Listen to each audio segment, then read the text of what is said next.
Prime here on WESN. It's January 12th, 2023. Let's tell you what's happening over the course of the next hour and a half or so. In the second hour, we'll be talking with Mr. Nicholas Galt. He's the founder and chairman of an organization called Trinidad Systems Limited.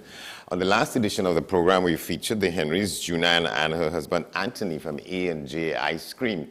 They were among the winners in this celebration organized by the Trinidad and Tobago Chamber of Industry and Commerce. They call it the Champions of Business, and they went away with the prize for entrepreneurship in business.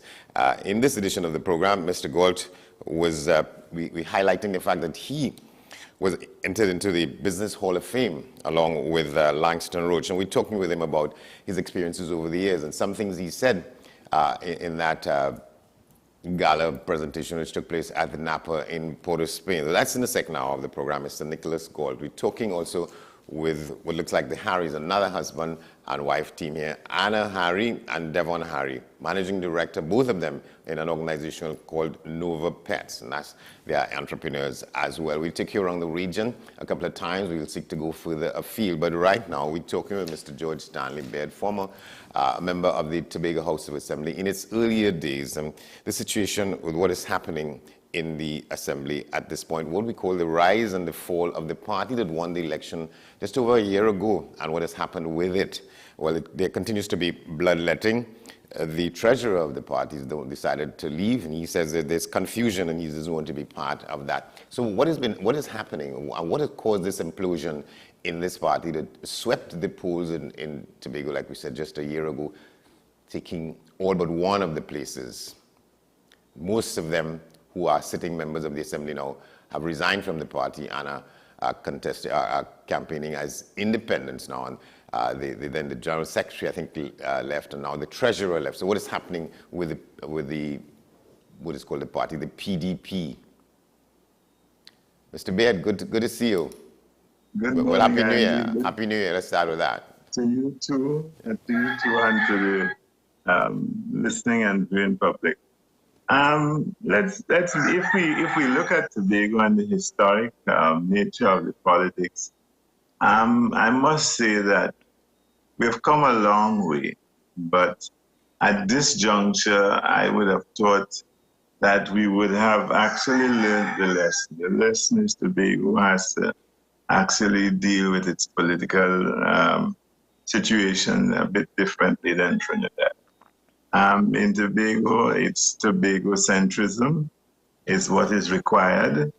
In Trinidad, you have a multiple of things that you have to look at. And party politics has done certain things to our country, has impacted on Tobago. And this situation is one that has impacted on Tobago coming out of past situations.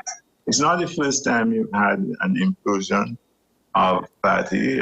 We had it in the NER back in the day when Deborah Mickens came out of the NER and formed the PEP, which saw a split. Allegiances, and this is the situation.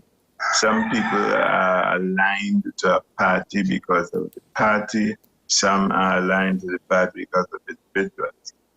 The situation that has happened with the PDP is that, yes, the party came out of growth of an idea of Watson Duke, Brother Duke, and those persons would have joined in. But clearly, right, in terms of one-manism, I don't think Tobago is now ready or willing to go back to one-manism or dictator kind of situation.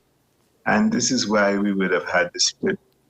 The treasurer walking is, again, a situation he might have been a more open-minded person, and therefore the way you want to build the party around the individual, he just decided that he was not going to be part of it. In addition, there's been a lot of what I would go to say isms and schisms said between Brother Duke and publicly Mr. Augustine. That doesn't augur well for Tobago. Tobago at this point in time got the opportunity to really show itself as being capable of dealing with its affairs.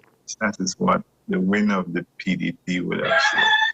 And our day, we had to fight like hell, terms as the politician in Port of Spain. And don't get me wrong, there's this sentiment that Tobagonians don't like Trinidadians, waste of time.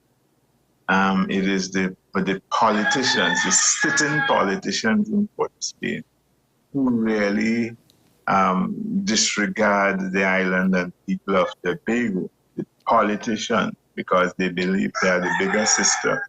It's about 15 or 16 times the size of they are 16 or so times as large as Tobago. So they look at us as not really contributing anything. But we need to appreciate that we are something, we have been something for all the decades and centuries in the Caribbean, you look at history. And there are people who live here, and there's a diasporal number of Tobagonians who, this is our homeland, and this is the kind of thing I remember my time as a student. You're proud that you represent Tobago, and there are a number of resources that are available and need to be exploited. But hey, who is to say how they're to be exploited? It comes right back down to us. And Trinidad has not given us that opportunity to really see how best we see or which way is up. Yeah, but how does that affect what is happening and what continues to happen internally with parties in Tobago? Well, okay, internally, if the party is not structured as it should be, because it's people-oriented, and you should have your action groups and community groups, right, having a say, because that is what democracy is, that is what people participation is about. If it's not structured in this way, and I don't believe the structuring of the organization, much attention was given to the structuring of the rank and file membership of the party. And that is, as a result, they either supported Watson or supported Farley. And when that sort of thing happens, it's based on individuals. You have this kind of situation. What is really required now, as I see it, is Watson needs to determine if he wants to be in and out of a party relationship or if he wants to run and maintain his style of operation, as well as the independents need to understand that they cannot continue just running as individuals, even though the law gives them the right. The THA Act gives them the right to be individuals.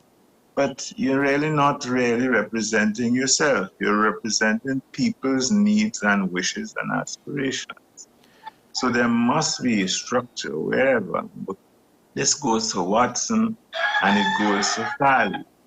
If there has to be a smooth running, people need to be able to vent their feelings within the party rank and file, right? And so determine which way is up.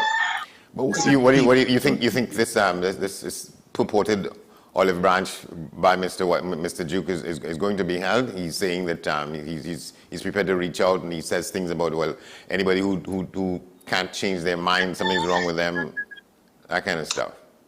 Well, I look at it this way, as somebody said, families fall out and they make back. I want to tell both of them that this is Tobago, and if you're doing anything for Tobago, it's not a gambage. It is a situation where you work with the people. If you don't intend working with the people and you just want to pump up yourself and things like that, no, that's the wrong way. If Watson says he's willing to have reconciliation, then Farley needs to give him an opportunity to hear what he says.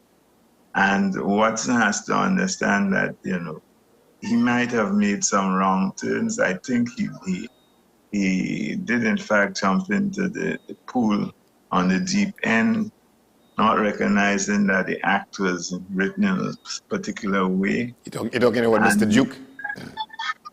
Beg your pardon? You're talking about Mr. Duke? Well, he did it. He jumped in the deep end, both actually and philosophically. He tried to swim from Tobago to Trinidad, all kind of madness. I haven't seen him to tell him, but he definitely jumped off the deep end of the pool without any apparatus for life-saving. And now recognizes that there is a need, and it's bigger than himself. It is Tobago that you're dealing with. And he has, let's face it, he has some very creative ideas. I remember his entering into politics as an individual, as an independent. He did sit with me for about 2 hours, and we chatted about it, and we looked at what happened with Deborah Moore-Miggins splitting the NER and that kind of. So there is yet light at the end of the tunnel. It is to see what level of consistency and committedness that both parties, if they sit down and chat about it. But the major thing I am saying is that the party structure has to be put in place. You have to have your action groups. You can't sit down and say, we're going to leave it to the representative, because that's how we've been doing all the years. We vote for somebody and we leave that person and we get in what that person, if that person does nothing, we get nothing. If that person is a go-getter, you see things happening in communities. You see the needs of the people being met. And I am saying I was happy when I saw the PDP amass the support. I was happy because you know what happened in our era. Yeah, we had ideas, didn't have any money, it used to be tossed aside, etc. But Andy, I would like to see some discussion, and I mean to say, with everything. A poll came out that gave the present THA, what do you call it, very low ratings. A bad mark? Yeah, but let's face it. This is first they came into government after wild spending and so forth, some of which we haven't heard about, and a time when the releases for this financial year, some of it it's been alleged that some of it came to the assembly before the election and of the PDP. So that we have to look at what we're doing. It is a time for reflection. It's not a time to go accusing anyone, but it's a time. Tobago has to understand this is their time. I look at it as their time. Right? Because, as I said, we were there, but we never had the money. This round, and they would never had this kind of thing in parties in Tobago. I mean, this is a party imploding on itself. Yes, we had, as I said, we had implosions before. Because I remembered back in the 90s, late 80s, early 90s, I left the NER because of internal road talk. And that was very clear. That's when I went back into the teaching service. Because there were things I didn't like, and I have been a Tobago-centric person all my life. Don't tell me about party, but let's get the people. The people must have the say. Right? And I want to ask about that. You think the people in Tobago now are considering that they bought not one, but probably a bunch of cats in a bag in this case? No, I didn't hear the full story. What you said? They didn't buy. I'm asking to what extent people on the ground in Tobago are considering whether they bought more than one cat in a bag. You'd be talking about a bunch of cats in a bag here in going so... In the present situation. Yeah. But this is why too, and I want to say, people in Tobago need to start speaking out. It's not to sit down and say this person will happen or we don't have to do anything. I was quite happy when I saw one of the television stations did an opinion poll about the same fallout and what they thought. And I have told my family, I say, hi, fellas have found their voices, they're following the politics. Tobago has to follow the politics if it's to be developed in sustainable ways and in ways which will have a sustained future. You can't wait for the boat to arrive from Port of Spain to say, yeah, we're going to take this. Give me the yellow color or the green color or the red color. No, no, no. It has to be from your experiences living in Tobago. You go into the healthcare, you go into public service, you look at things. Many things are not correct or can be improved, air services, sea services, by doing certain things. And we need to speak out. Right? We cannot continue living in the 60-year maze that we have been in. This is forward. I mean to say, look at situations. You have the whole of the Sudan, and you have situations where one side, they have their tribal stories and stuff. But hey, out of one Sudan came North Sudan and Southern Sudan. And we are not talking secession, we are not, but you need to actually do something for the advancement of your people. And it's not happening, it has not happened. We worked and all we got is many people talking about all what Churchill is doing is fighting up and fighting for the state. Hey, but that fight is real if you are supposed to maintain your identity and if you are to grow in a manner in which God has actually caused us to look. Right, but my friend, that's another fundamental issue, my friend. But the question is, what is happening with this party that won these elections with such a mandate that it can't hold itself together and so on. So they have to fix that first. I would tell them, let there be talks. And talks don't have to, everything you say, you don't have to actually put on social media or headline stories. There's too much of that foolishness going on. There has to be, and let's face it, there are fellas like ourselves. We ain't looking for any work. But fellas like ourselves, God has given us the life that we're still here. And fellas need to understand and appreciate we have been through things in the past. Actually, listen to what happened. We're not telling you to go and do X or go and do Y. But give us a hearing. We are here. Give us a hearing. Are you a member of the Council of Elders? There's no Council of Elders. So there is something to be a Council of Elders. That is something that we felt should have been in long ago. Right. So the group that of which people like JRP Dumas and so on are, what is that? And didn't that group? Oh no. That's a separate organization. Yeah. So I was asking whether you are involved with that. If I am a member, no, I am not. Never invited. If you're not invited, why are you going to know? Yeah. Maybe they figure. Cockroach and foul parties. Yeah. So I was wondering to what extent that is an organization from which you get some sense of how this thing can be resolved, yes. and what is happening. That is why I'm saying to the both groupings, both Watson and Farley, they need to lighten up and they need to speak. It's not that you're taking the template from one organization to do, but listen to what the people are saying. Once that is done, then there is hope. Right? And I do hope that in this new year, right, the fellas can bury the hatchets, turning the blades downwards, because Tobago is at stake.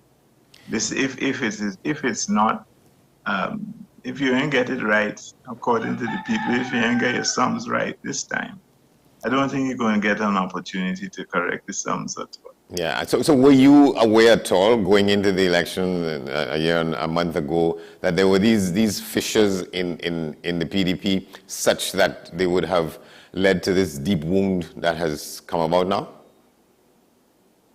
As I said, I want to believe, if you didn't knit tightly, and if you didn't have the organization or situations where you had a grows and you go to the next meeting and share it, and he's only one man and the one man ain't listening to you or he ain't giving you phone access, then you will find this unraveling. So the treasurer probably has looked at it and said, you see this? I don't need to be a part of this. Exactly what I did in between 1992 era, which saw the party not running me in the election of 1992. Because I said, you see this? It was a stance, one stance of both of some of people in the party saying, hey, A&R Robinson is past is good. And I said, no, I didn't think it that way. Remember that came out after the coup, 1991, 1992. So you have your, and you see committedness. You must stand for something. Truth, justice, etc.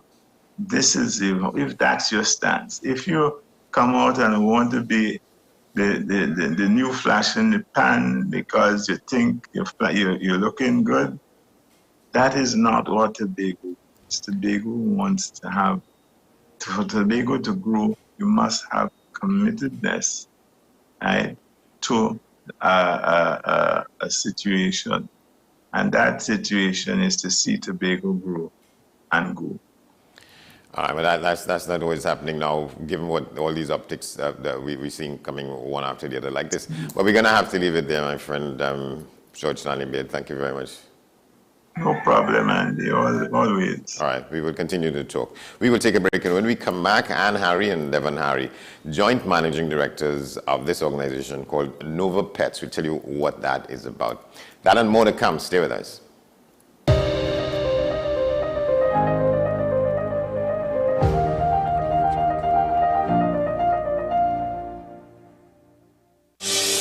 Join me, Dr. Nalini Kokram, on What's Up Doc, where we discuss all your burning questions concerning health. Trinidad and Tobago is among one of the highest risk group of patients that develop this form of genetic breast cancer. What I'd like to take home from a short interview like this, screening. You must screen. Because it's silent. It's silent. Yeah. And because it's silent, you don't know it's there.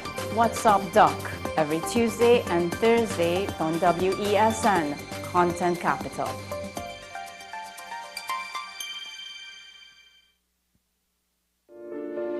At Belgroves, celebrating life is our commitment with integrity, compassion, and dignity for your loved ones. Belgroves Funeral Home and Crematorium, serving Trinidad and Tobago for over a century. FanZone, your reliable, authentic supplier, has just gotten better. You can now visit our website www.fanzonett.com for your authentic wear and collectibles. The only place where you can use both your Visa debit and credit cards. Visit our website fanzonett.com to make your purchase today.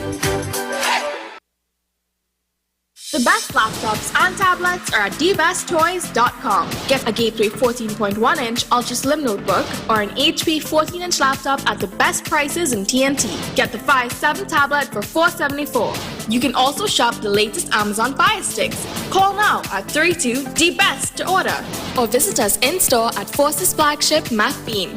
Shop online now at dbesttoys.com. Free delivery available throughout Trinidad and Tobago. Cash or links on delivery. Take some time for yourself or spend some time with the family at Sandy Point Village Hotel. Enjoy our various studio and suite apartments, self-contained with their own kitchenettes and Wi-Fi. We also have our famous 100-foot swimming pool and our beachfront restaurant, The Steak and Lobster Grill. And our location in Crown Point puts us near the center of activity from the nylon pool to the local nightlife. Call us and make your reservations at 639-8533, 389-2378 or email us at sandypointvillagehotel@gmail.com. Every word, every line, every paragraph depicts a real moment in someone's life. A father, a sister, a mother, a brother. We at Newsday are dedicated to you, the people, and through independent, unwavering journalism, strive to always bring your stories to life. Because your stories are more than just words. Newsday, independent and credible. Is it politics? What is it? Is it that nobody cares about sports? The kind of support that sport used to get in the past is no longer here. The thing is, taking a knee doesn't mean that that's the only thing you're doing on. Right. Taking a knee along with other stuff. Samantha, what are you looking forward to when you return home to Trinidad and Tobago after winning the title? Thank you very much for speaking it into existence. Is there no pressure on Nicholas Ball? It makes me more motivated to work hard and to go out there and rep the red, white and black. Why are we sending a team to the Winter Olympics? There are a number of Trinbagonians who are in the diaspora and have grown up in winter sport. It's an opportunity that the Trinidad and Tobago Olympic Committee will not close the door on. I also believe in the players that we have. Once you can motivate the players, you can get the best out of them.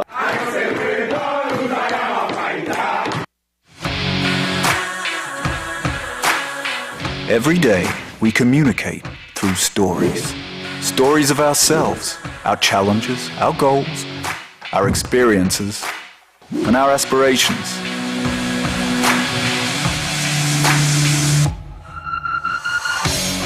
Storytelling is an art that we have mastered.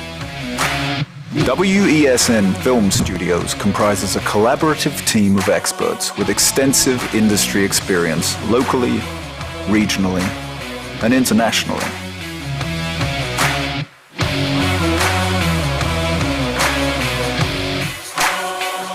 The ability of your business to successfully communicate with your preferred audience depends on the strength of the stories you tell. Your vision should be communicated in a high-quality, professional, and creative way.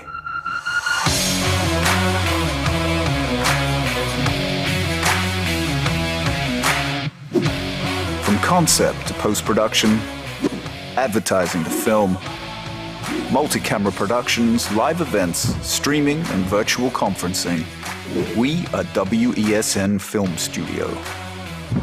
Let your own unique voice be heard and your vision realized. Call us today at 628-5835 for your next production.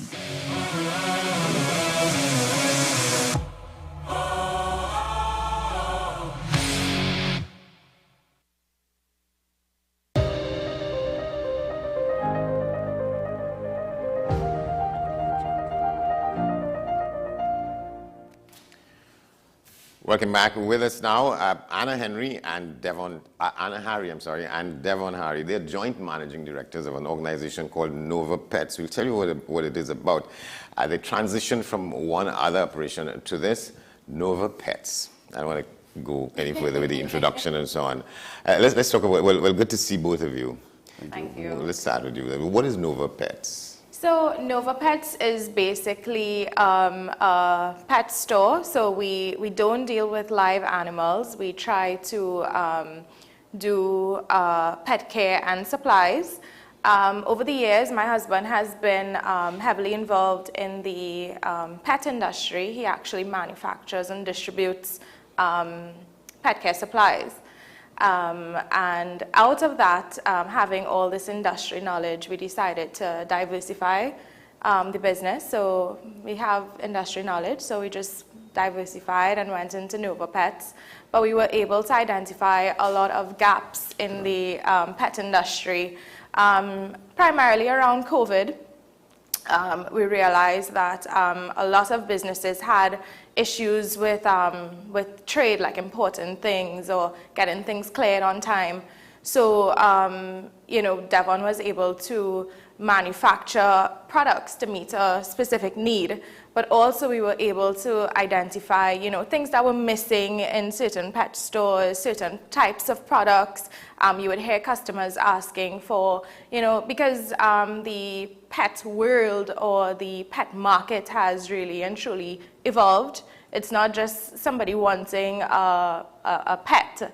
They want, you know, the pet has become like a sort of family member.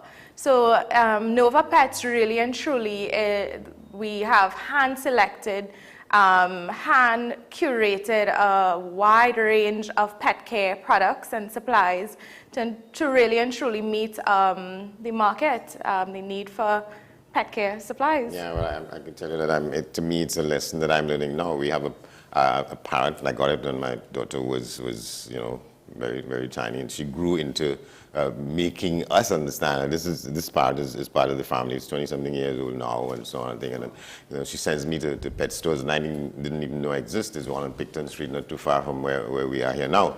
I go in there, and it's like a supermarket for pets. And the kind of things. I mean, she took him to a vet in Couva the other day, you know, because among other things, she wanted to find out his, you know, what gender was he and them kind of things. And, okay. but I want to get to the sense that we are lacking to some extent, Mr. Harry, in this question about how we deal with animals to begin with, and then pets as a subset of animals and so on. What do you say to that? I say the dealing with pets on the whole is about having that desire, that love, that passion, because they are dumb animals, but yet still they have feelings. They sense, even when we are dealing with issues, when we are stressed, when we are having a hard time, they feel that as well. And we understanding that, because in a term, they care for us. They meet our needs. They are like companions. I mean, you heard my wife said, some persons say that they are family. We have pets and they are like family to us. And having that sort of companionship, it enables you now to want to reciprocate that. So you went around to helping, taking care of them, caring and meeting all their needs, taking them to the vet, just like your daughter would have said. And it's like taking care of a child.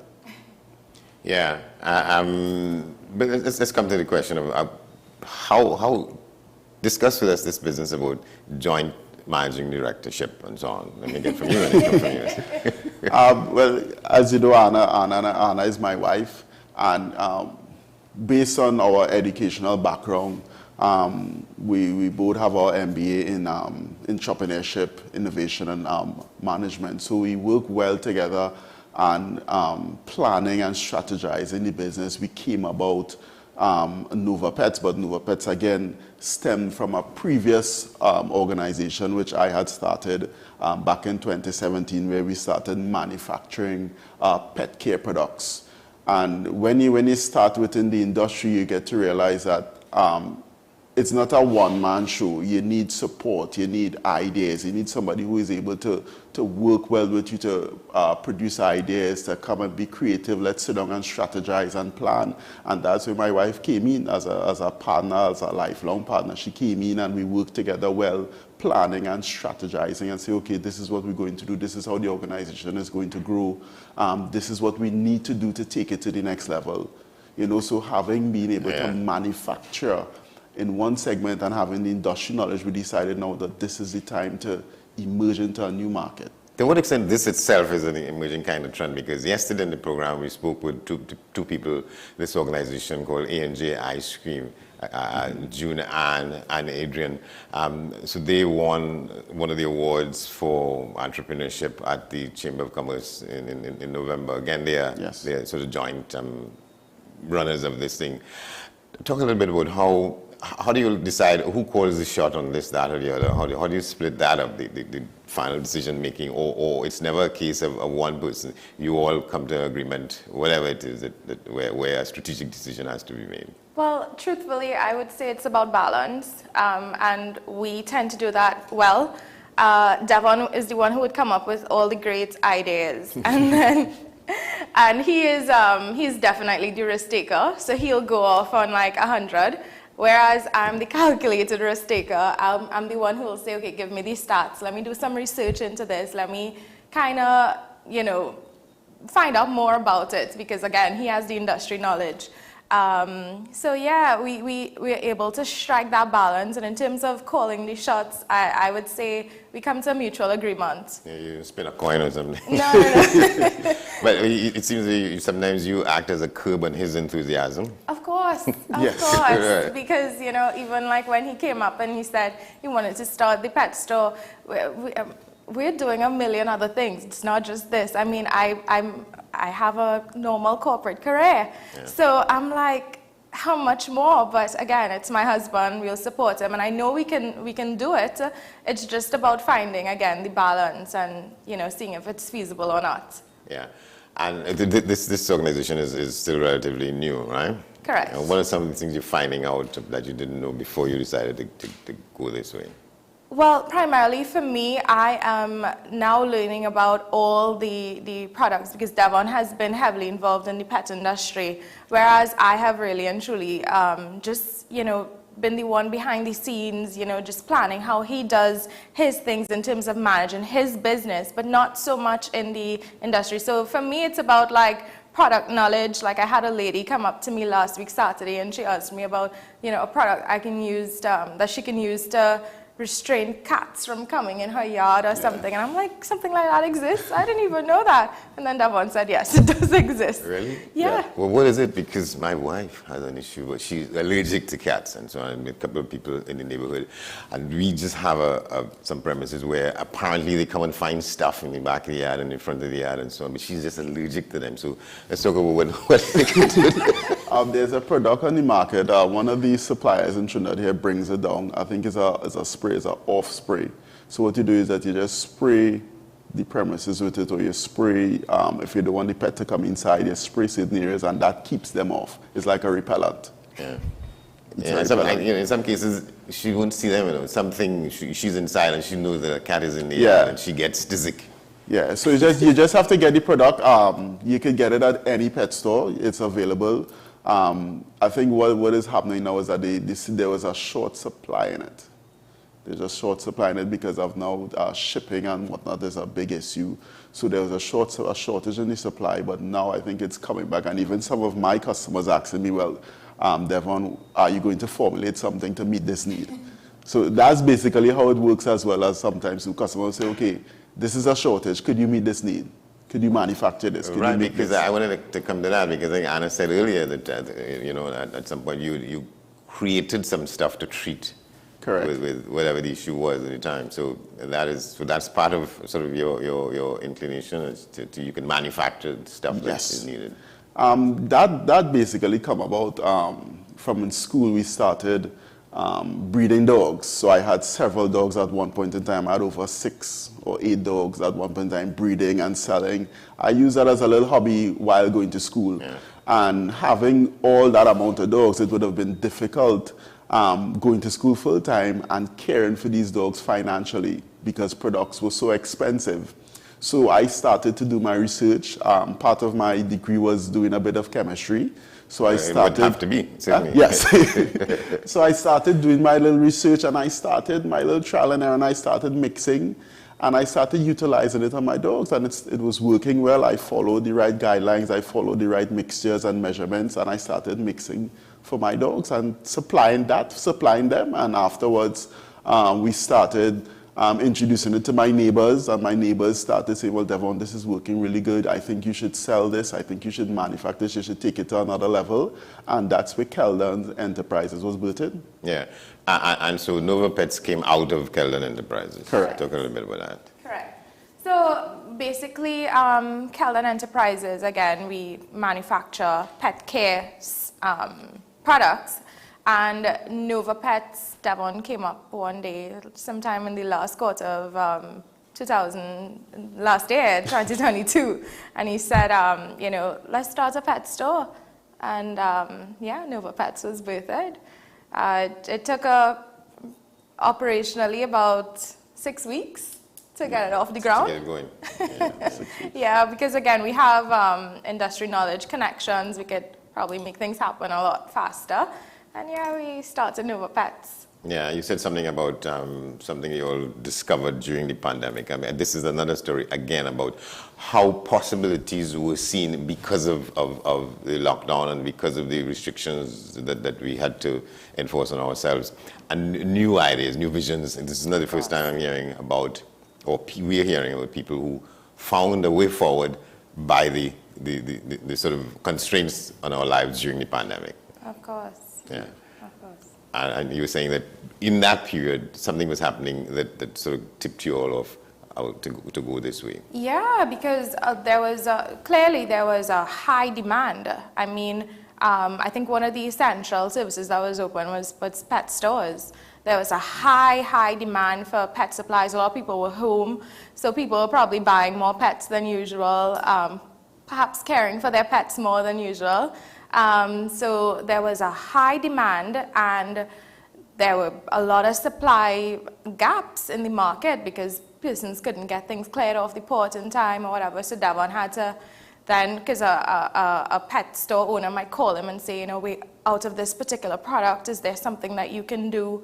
And so his manufacturing chain just increased, his demand increased, and yeah, we were able to identify certain gaps. Yeah. I want to ask about how you all treat with issues. So I have a job here, other people work elsewhere. When we get together, I would say over a beer, although I don't drink, a lot of time we spend bitching about the boss and how do you all work on sort of dealing with the natural stresses and strains of running the business on your marriage, on your togetherness? It's very stressful at times. Sometimes if it probably gets a bit too intense, we decide to, you know what, let's just give it a minute. You take a minute, I take a minute, let's refocus, rethink, reanalyze, and come up with a solution. That's what we were taught in school. There must be a solution. Once you get into business, there must be a solution. You mightn't see it right away, but at the end, once you sit down, you come back to it, you pool your ideas, you talk about it, there must be a solution. And over time, to me, what helps that is that we communicate well outside of just being married or being husband and wife. We were best friends. So communication was never an issue. We could communicate about stuff even if it gets a bit intense. We could still say, okay, we could stick a pin in this, come back in this. What's more important? What needs to be done at this present time? And that's how we start working stuff, tearing it apart, dissecting it, analyzing it, and coming up with a solution to move forward.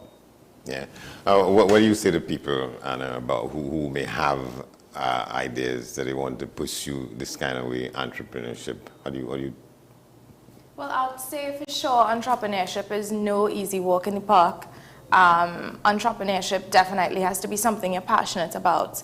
And once you're passionate, there's absolutely nothing standing in the way of you and that passion but you. So you can do it. You can go after it. One bit of advice I would give to any person wanting to go down the road of entrepreneurship, though, is to plan well. Do your market research. The little bits and pieces that people tend to forget. Do your market research. Get somebody who can probably consult you a bit on the business field you want to get into. But nothing is stopping you. Everybody can do it. Yeah. The question is planning, knowing what you want to do, and having well thought out procedures and some foresight. Yeah, planning. Correct. It's important. To add to even what Anna says, it's about taking risk as well. I'm the risky one. It's about taking risks. You have to be willing to take risks. As she said also, educating yourself within the field, within the market, within the industry you want to enter. Educate yourself, get as much knowledge, ask as much questions so that you have a clear understanding of what it is you're getting into. And at the end of the day, business, there will always be some things that will pop up that you didn't cater for. the little surprises. And you must be able to be willing to move with that. And the key thing is consistency. Yeah, all right. So from Caledon to Nova to what next? What do you think? The sky's the limit. Correct. The sky's the limit, you know. This is something we plan on, because again, personally, that's the thing with Devon and I. Personally, we have individual goals, things that we both want to achieve, and then as a team, there are other things that we'd like to enter into, other markets, other industries. But again, you need a starting ground, so we plan on building from here. I didn't get into you raising a family and all of that, but next time. Where you all at with that, but next time, right? You have 2 dogs. 2 kids. That's far. Yeah, that's far. Anna Harry and Devon Harry, Nova Pets. That takes us up to the top of the hour. We're going to take a break. More on the other side. Stay with us. This is AM Prime here on WESN.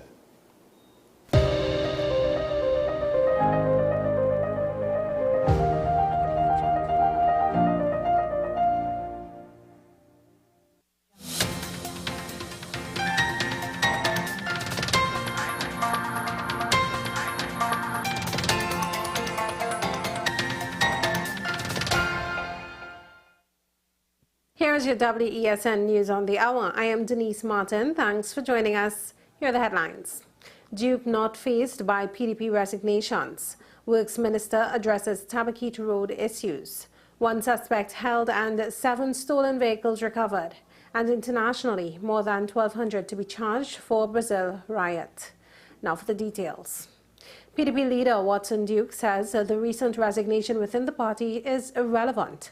Speaking on the latest resignation of Marlon Rajman, Duke said he was unaware there were any issues. Issues are unknown to us, but I say this to you.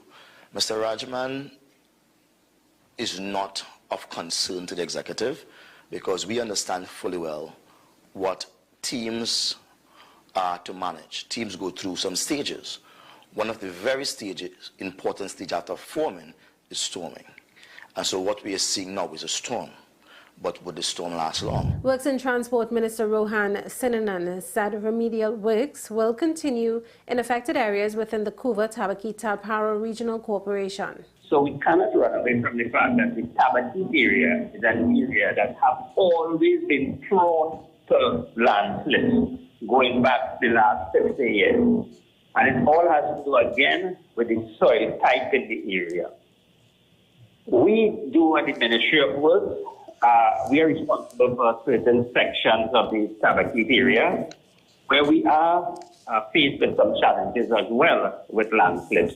We do have some programs ongoing. Diligent work by officers has led to the recovery of 7 motor vehicles which were reported stolen across several divisions and the arrest of 1 suspect in ongoing anti-crime exercises. Between the period December 29th, 2022 and January 10th, 2023, officers made several recoveries. The TTPS urges vehicle owners to take all necessary precautions to make their vehicles hard targets for criminals. Such precautions include investing in anti-theft devices for vehicles such as GPS systems, alarms, and kill switches. In international news now, more than 1,200 people have been formally arrested and are being charged in relation to the riot at Brazil's Congress. Authorities have 5 days to charge suspects who have been formally arrested. In total, more than 1,500 people were detained after the riot. Concerns about potential further protests have prompted a large security forces deployment in Brazil's capital. Well, that was News to the Hour on WESN. I am Denise Martin. Thanks for watching.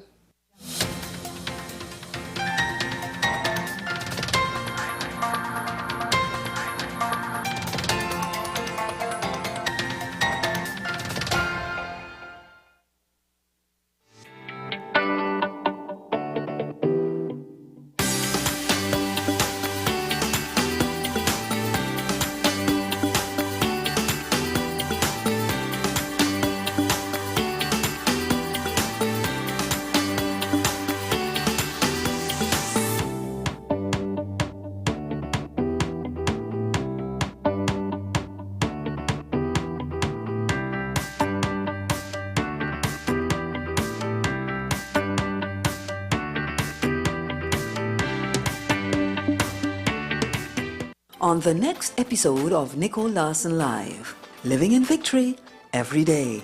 I lived with my dad at the time, so what is he going to say? He has invested so much into me and into my studies and, you know, where I was going in life, and then, you know, to come to him with these news. So the first thing I did legit after finding out I was pregnant was actually trying to make a call to see how I could get rid of it. Which is that we shouldn't condemn others for the mistakes that they would have made. Whether it's your savings or the business savings, deduct a small amount first and set it aside for a rainy day. Replaying situations in your mind, questioning yourself if you did or said something wrong, pushes you right into the circle of anxiety. From the moment that I wake up until I lay my head, I will sing of the goodness of God. No matter what they say, living in victory every day. Nicole Larson Live, living in victory every day. Every Sunday at 8 p.m. and Wednesday at 4:30 p.m. on WESN.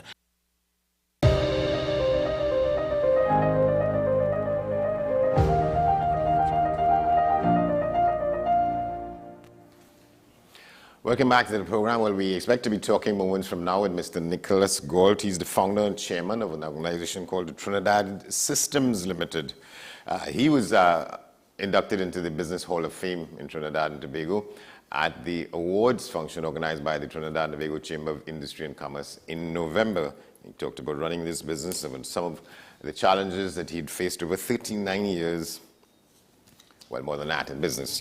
He starts say about 38 other business luminaries who have been inducted into the Business Hall of Fame in the country thus far. So he and Langston Roach became the latest two of them. We will get to him when we get to him, but let's begin to take a look at around the region, what's happening from there to here in recent time. We start with a story from Guyana. There's been a murder. 33-year-old laborer of Leopold Street in Georgetown was gunned down while he was walking on Durban Street in a section of the city called Working Rust. We have a report on that from News Source Guyana. A 33-year-old laborer of Leopold Street, Georgetown, was gunned down this morning on Durban Street in a drive-by execution that has left investigators baffled. The victim, Anthony Charles, also known as Skittle, was walking along Durban Street in the company of another laborer when a grey Toyota motor car was seen approaching the men from behind. Gunshots rang out shortly after, forcing both men to run. Charles was hit multiple times and collapsed to the ground, while the other laborer, Dexter Lawrence, managed to escape. Investigators reported that Lawrence later recounted that he glanced back after the car stopped behind him and Charles, and he saw a man in a dark-colored hooded jacket exiting the car and firing shots at Charles. The suspect reportedly escaped from the area after jumping back into the same Toyota Allion motor car. The car was last seen speeding along Smythe Street. When emergency services and the police arrived at the scene, the victim was seen lying on his back in a pool of blood with visible gunshot wounds. The police said there were 3 gunshot wounds to his neck, 1 to his right jaw, 1 to his left jaw, 1 to his left side forehead, 1 to his right side forehead, 1 to his left hand, 2 to his right side lower back, and 2 to his right shoulder. The police said several 9mm spent shells, 5 warheads, and a metal fragment were found at the scene. Investigators have since ascertained that the registration number that was identified on the car used in the execution was a fake number. A number of persons in the area have since been questioned about the crime. The man's family broke down in tears as they arrived on the scene.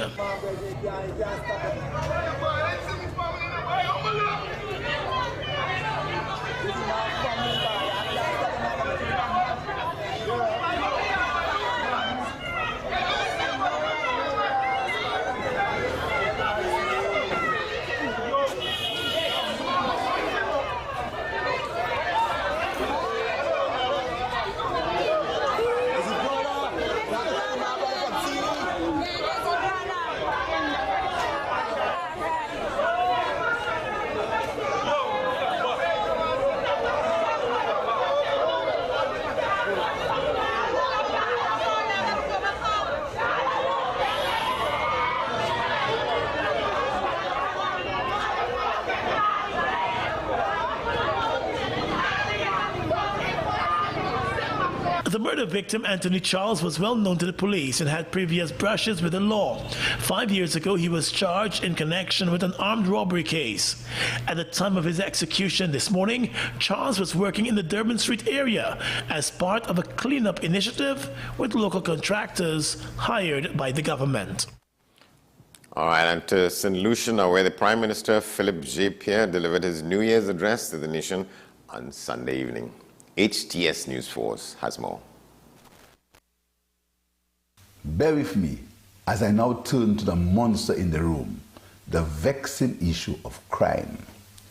A no-nonsense approach to the tough issue of crime fighting was espoused by Prime Minister Philip J. Pierre in his New Year's address to the nation.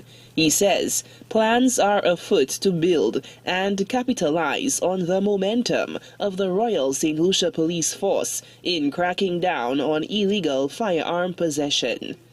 In recent weeks, you will have heard of or read of the several successful police raids that resulted in the confiscation of dozens of weapons, high-powered automatic firearms and ammunition. The raids will continue this year with increased intensity.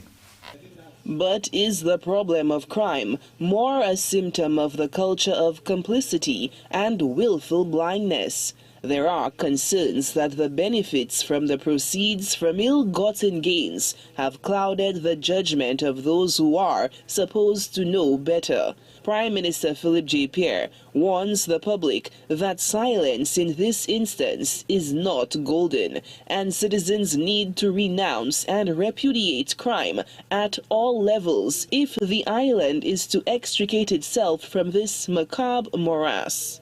From deliberate lying by public figures, student-on-teacher violence, pickpocketing, cheating on our taxes, to rape and murder.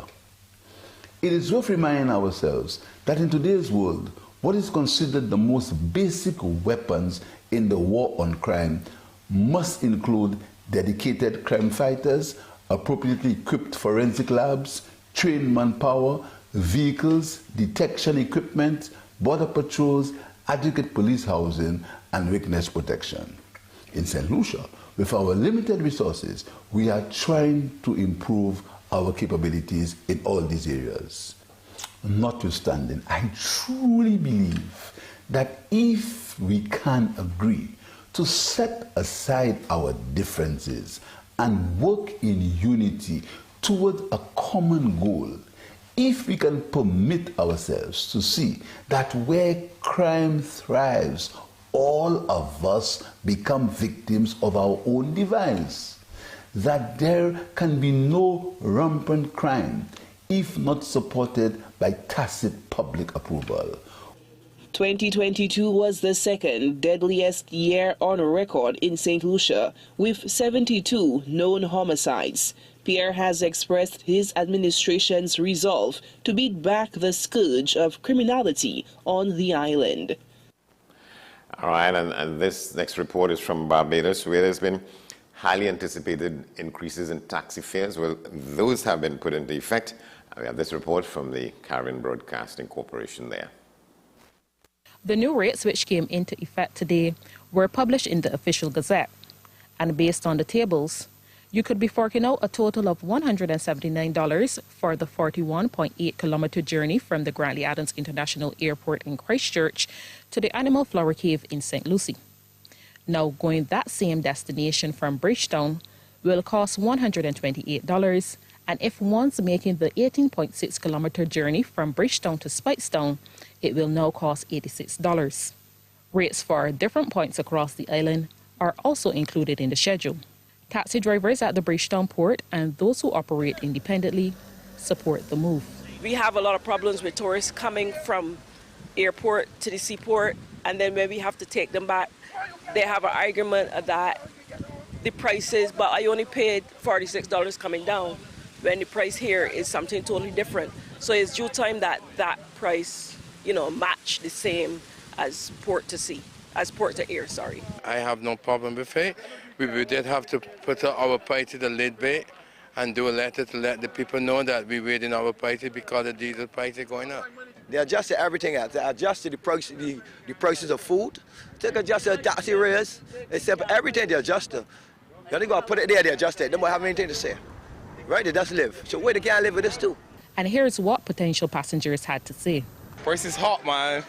That's the truth, but I guess it's all in establishing a place in the modern world. If you got to take get a taxi, you got to take it. You ain't got no choice, you have to take it. So we don't have no choice. That's the honest way. If they can make the little dollar bill and extra money, they got to carry the price. Or they got children to feed, they got the wife, all sorts of things. They still got to eat and clothe themselves. You know how it is. The new fares were announced during a press conference on Friday after a meeting with taxi operators and stakeholders from the Transport Ministry and the tourism sector. The decision to increase the rates came less than a week after airport taxi operators staged a work stoppage to voice their dissatisfaction with the old rates, which had been in effect since March 2008. We're going further afield now. The U.S. President Joe Biden walked a muddy stretch of the U.S.-Mexico border and inspected a busy port of entry on Sunday on his first trip to that part of the country since being in office 2 years ago. Yes, here's this report. At the epicenter of a migrant crisis which shows little sign of slowing. On Sunday, President Joe Biden made his first visit to the U.S.-Mexico border since becoming president 2 years ago. His trip began in El Paso, Texas, where he met border guards at one of the busiest entry points for migrants into the U.S. The number of migrants crossing the border has surged during President Biden's first 2 years in office, with a record-breaking 2.4 million arrests recorded in 2022. Republicans have spent months attacking President Biden on border security, including Texas Governor Greg Abbott. The chaos that his refusal to enforce the border laws has caused in the state of Texas. I told him how thousands of Texans have lost their lives, that tens of thousands of Texans have had their lives destroyed by his open border policies. In the face of rising political pressure, the president announced last week that his administration would deny asylum to people from Cuba, Nicaragua, Venezuela and Haiti if they crossed the Mexican border without authorization. But as a concession, the White House also presented a pathway to entry for up to 30,000 migrants from those four countries, providing they meet several requirements. Finding common ground with the Mexican president, Andrés Manuel López Obrador, on migration will be a key goal for the US president as he attends a North American summit in Mexico City. From this story, there's probably some good news in here because it is saying that for the first time since the start of the war, the Turkish and Syrian defense ministers met in person last week. Here's this report. It's a sunny Sunday morning in Istanbul's Esenyurt district. Many Syrians live here, but they are no longer welcome.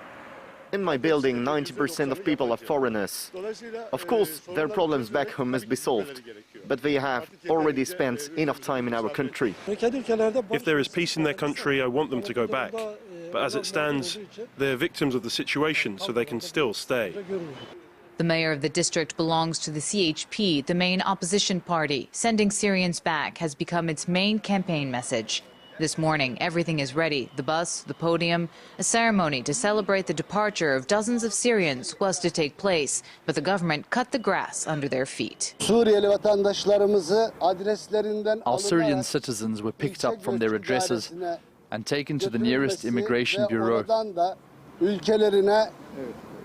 there, they will be sent back home by security or immigration services. That's the information that we have. Turkey is currently home to more than 3.5 million Syrians. Last week, the Interior Minister announced that in all, 535,000 of them have been sent back, 60,000 in 2022, all voluntarily. Voluntary return. No one is going back to Syria voluntarily. No one is going to go back to a regime that has killed, tortured, and bombed its people. Sinin Kassem is Syrian and Canadian. Her double nationality protects her and allows her to speak freely. The rapprochement between Ankara and the Syrian regime was once unthinkable. Now it's a matter of time. People, Syrians living elsewhere, especially here, they're scared, they're terrified. They don't know what's coming next. And normalization with this regime, whoever it is, whether if it's if it's a politician, if it's an NGO, if whatever country it is that's doing this, it's humanitarianly wrong. It's going against human rights. Associations and NGOs are worried about how to protect vulnerable Syrians if even Erdogan's Turkey renews dialogue with Bashar al-Assad. This as the UN Security Council resolution that allows humanitarian aid to pass into Syria from Turkey expires on Tuesday. All right, so we go to break now as we continue to try and make contact with Mr. Nicholas Galt. He's the founder and chairman of the organization called Trinidad Systems Limited, and he was inducted into the Business Hall of Fame, the last function organized by the Trinidad and Tobago Chamber of Industry and Commerce, himself and Mr. Langston Roach from Langston Roach Industries. They are the latest entries in inclusion in this list of prominent and eminent business people and organizations in the country. We come back on the other side of this. Stay with us.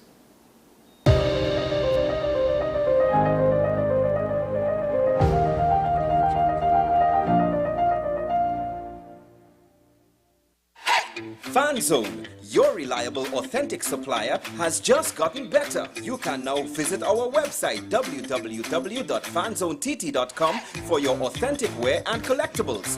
The only place where you can use both your Visa debit and credit cards. Visit our website fanzonett.com to make your purchase today. The best birthday gifts are at thebesttoys.com. Shop for the best brands you love at the best prices. Like VTech, Leapfrog, Fisher-Price, Play-Doh, Hot Wheels, Barbie, Cocomelon, LOL, Baby Alive, Crayola. Visit us in-store at Forces Flagship MacBean. Shop online now at thebesttoys.com. Order via call or WhatsApp at 32DBEST to order. And remember, we have the best toys at the best prices. Take some time for yourself or spend some time with the family at Sandy Point Village Hotel. Enjoy our various studio and suite apartments, self-contained with their own kitchenettes and Wi-Fi. We also have our famous 100-foot swimming pool and our beachfront restaurant, The Steak and Lobster Grill. And our location in Crown Point puts us near the center of activity from the nylon pool to the local nightlife. Call us and make your reservations at 639-8533, 389-2378 or email us at sandypointvillagehotel@gmail.com. I am Rondell Donowa, attorney at law and host of Strictly Legal on WESN Content Capital. Strictly Legal is a legal program geared towards informing you, the public, of your legal rights, responsibilities, and remedies. So be viewing Thursdays 10 a.m. to 10:30 a.m. Join me, Sule A. Joseph, as I delve into the day-to-day psychological issues plaguing our society. We will discuss behaviors that encompass the biological influences, social pressures, and environmental factors that affect how you think, act, and feel.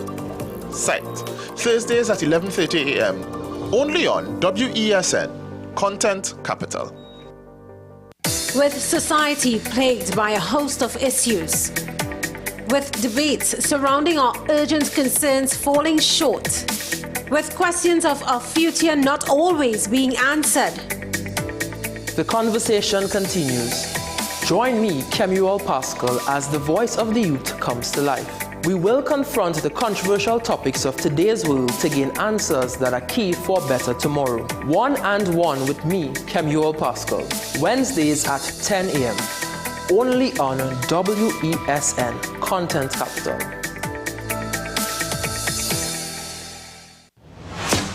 Is it politics? What is it? Is it that nobody cares about sports? The kind of support that sport used to get in the past is no longer here. The thing is, taking a knee doesn't mean that that's the only thing you do in Andre. Right. Taking a knee along with other stuff. Samantha, what are you looking forward to when you return home to Trinidad and Tobago after winning the title? Thank you very much for speaking it into existence. Is there no pressure on Nicholas Paul? It makes me more motivated to work hard and to go out there and rep the white and black. Why are we sending a team to the Winter Olympics? There are a number of Trinbagonians who are in the diaspora and have grown up in winter sport. It's an opportunity that the Trinidad and Tobago Olympic Committee will not close the door on. I also believe in the players that we have. Once you can motivate the players, you can get the best out of them.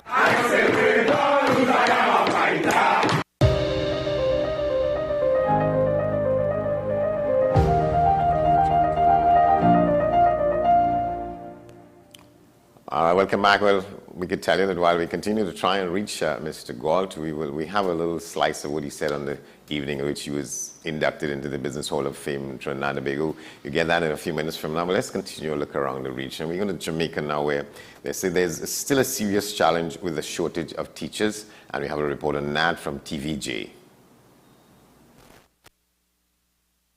New school term, same old problems. Heightened concerns this evening about the ongoing teacher shortage in the island. The Jamaica Teachers Association has indicated that the shortage could pose serious challenges for the new school term. So what is the Education Ministry doing? Kelisha Williams has our story. It was a red carpet welcome for the students of the Constant Spring Primary School in St. Andrew on Monday. The start of a new school term coincided with the school's 50th anniversary celebration. It was also marked by a special visit from Education Minister Favour Williams. All the teachers this morning, welcome back to school. Students, parents. But even as Mrs. Williams welcomed students and staff back to school, in other sections of the island, teachers have been bidding farewell to the classroom. Teachers continue to leave. The number of ads in our newspapers are indicative of same. In fact, I counted over 20 vacancies for teachers in yesterday's edition of the Sunday Gleaner.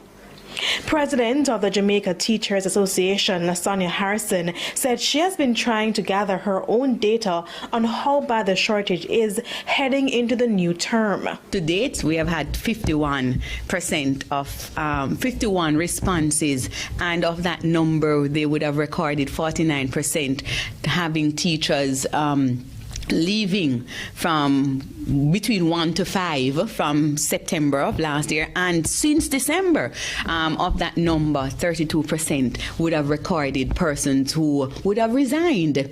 She said she's not quite sure of all the reasons teachers have resigned, but migration had a role to play. I was also told that some schools in rural areas have it worse. Even one particular teacher would have said that they had to stop teaching a particular program because they did not have enough persons in their department to carry the entire school, and that is a critical subject she was referring to. Yes? Mathematics. So now mathematics, English language, and the humanities are the subjects with the most vacancies, which is why there are concerns that exit exams like PEP and CSEC could be impacted. We asked the Education Minister for a response. It's been happening over many years, many decades. What we ensure in the education sector is that our training colleges for teachers continue to be robust so that we always have adequate flow of teachers to be available for the system. Schools are not mad. They would not be sending out advertisements if it is that they are not in need of additional human resource. Well, despite our best efforts, we have not been able to make contact with Mr. Nicholas Galt, founder and chairman of the organization called Trinidad Systems Limited. Like we say, himself and Mr. Langston Roach, the head of the organization known as the Langston Roach Industries, they were inducted into the Business Hall of Fame in Trinidad and Tobago at the last awards function organized by the Trinidad and Tobago Chamber of Industry and Commerce, called the Business Champions in the country. We hope to get him on the forum in due course. But for now, here's a taste of what he said on that occasion in November.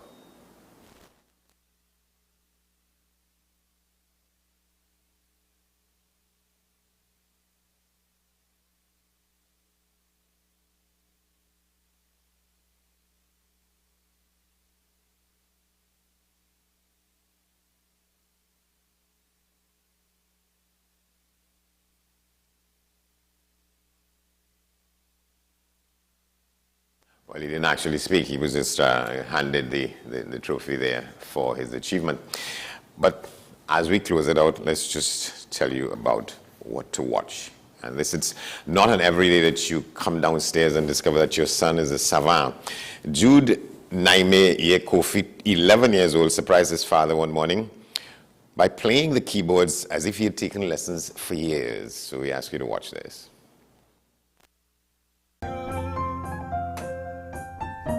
It's really not often that a 10-year-old can give keyboard lessons to himself. One day I was here watching the news when I heard him play something on, there's a small keyboard down the basement. So I grabbed my phone and went down there and I'm like, Jude, play that again.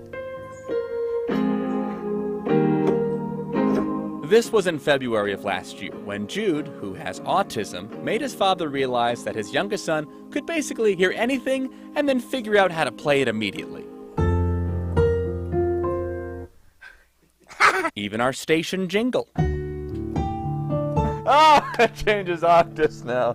So you can imagine the reaction from his parents. The Lord is good. Especially for his father, who was a musician in his home country of Ghana before moving to America. I had that dream of being able to play on a big stage, but I got here, I couldn't do that, so I'm like, okay, then I want the kids to do it.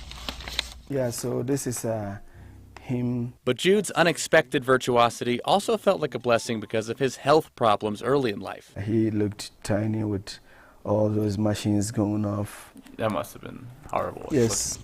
Jude was born with low oxygen levels and had to have heart surgery as a baby to repair a hole. He even needed a feeding tube in his stomach until he was 8. But Jude is a fighter and has thankfully mostly recovered now. As you can tell, it's kind of hard to break his spirit. Do you know you're doing that, or it just all comes out? Maybe it just all comes out.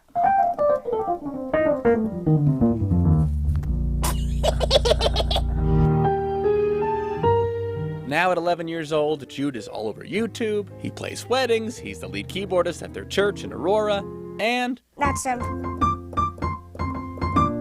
He'll even jam with beginners.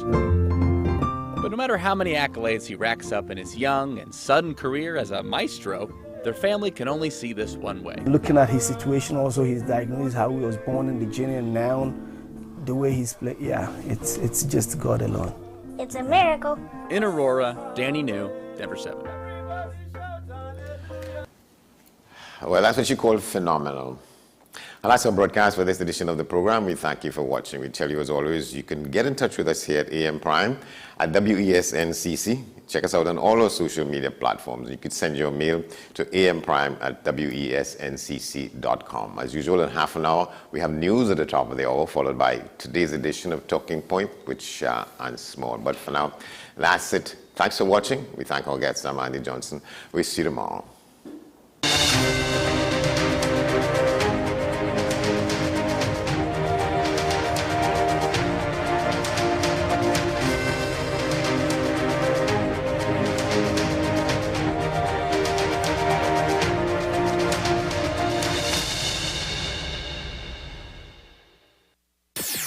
WESN